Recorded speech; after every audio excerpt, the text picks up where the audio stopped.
Alors, Model S, c'est une version en autonomie qui chute en autonomie. Alors ça, c'est con, ça. Tesla a reçu une nouvelle donnée de l'Agence de protection de l'environnement aux États-Unis qui revoit légèrement à la baisse sur l'injection de la Model S grande autonomie.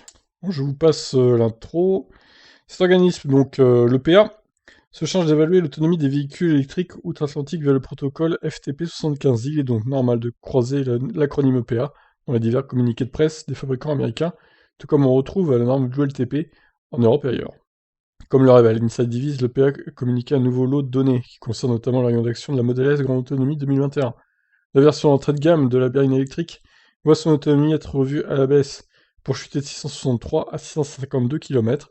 Le configurateur français a déjà acté le changement.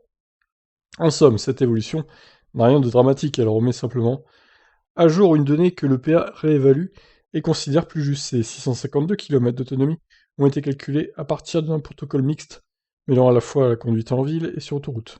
Bien évidemment, ne vous attendez pas à pouvoir avaler autant de kilomètres sur les voies rapides, compte tenu de la vitesse moyenne du véhicule qui consomme alors beaucoup plus qu'en ville. Pour économiser de l'énergie, n'hésitez pas d'ailleurs à consulter leur brique éco-conduite. Bref.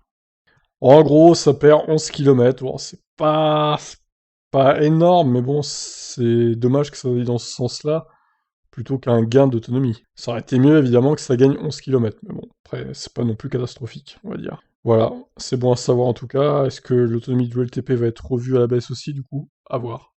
Je vous laisse, bye bye.